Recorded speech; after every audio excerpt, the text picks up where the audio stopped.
ناظرین آداب، صفا آن لائن میں آپ کا استقبال ہے۔ پیش ہے آج کی خصوصی رپورٹ۔ زندہ رہنے کے لیے جس طرح کھانا ضروری ہے، اسی طرح جسم کی حفاظت کے لیے سردی کے موسم میں گرم کپڑے ضروری ہیں۔ اسی لیے سردی شروع ہوتے ہی ہر آدمی اپنی حیثیت کے مطابق گرم کپڑوں کا انتظام کرتا ہے۔ ہمارے سماج میں ایک بڑا طبقہ ان غریبوں کا ہے جن کے لیے 2 وقت کی روٹی کا انتظام ہی مشکل سے ہو پاتا ہے، پھر وہ گرم کپڑوں کا انتظام کہاں سے کر پائیں گے؟ اس پس منظر میں ایسے افراد قابل تعریف ہیں جو اپنے اور اپنے بچوں کے ساتھ پاس پڑوس میں رہنے والے غریبوں کی بھی فکر کرتے ہیں۔ علی گڑھ کے نوجوان عالم دین مفتی عبداللہ شمیم ندوی یقیناً تعریف کے مستحق ہیں کہ انہوں نے ضرورت مندوں تک گرم کپڑے پہنچانے کی مہم شروع کی ہے۔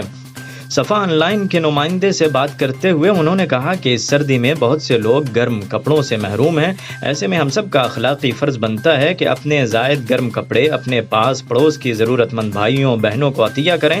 انہوں نے مزید کہا کہ اس وقت بہت سے بھائی بہن ایسے ہیں کہ ان کے پاس اور نہ ہی ان کے بچوں کے پاس گرم کپڑے سردی سے بچنے کے لیے لحاف اور گدے نہیں ہیں، اور وہ اپنی خودداری کی وجہ سے کسی سے کہتے بھی نہیں۔ وہیں دوسری طرف ہمارے گھروں میں ہماری ضرورت سے زائد سویٹر، جیکٹ، کمبل، گدے، رضائی وغیرہ ہوتے ہیں۔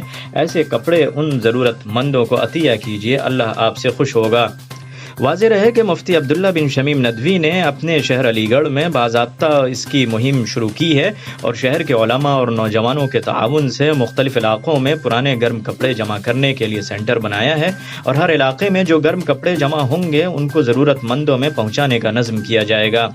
سردی کے موسم میں یہ ایک بڑا کام ہے۔ اس سلسلے میں ہر شہر اور ہر علاقے میں کوشش کی جا سکتی ہے اور تھوڑی سی محنت سے بہت سے ضرورت مندوں کے لیے سردی سے بچنے کا سامان فراہم کیا جا سکتا ہے۔ یہاں ناظرین کو یہ بتاتے چلے کہ مفتی عبداللہ بن شمیم ندوی سماجی اور رفاہی کاموں میں پیش رہتے ہیں۔ لاک ڈاؤن میں بھی شہر کے نوجوانوں کے ساتھ مل کر بڑے پیمانے پر فلاحی سرگرمیاں انجام دی ہیں۔ اسی کے ساتھ وہ خدمت گلوبل چیریٹیبل ٹرسٹ کے ذریعے بھی غریبوں اور ضرورت مندوں میں تعلیم اور طبی سہولت کے لیے مستقل سرگرم رہتے ہیں۔ اسی کے ساتھ اعظم شرقی کو دیجیے اجازت۔ اللہ حافظ۔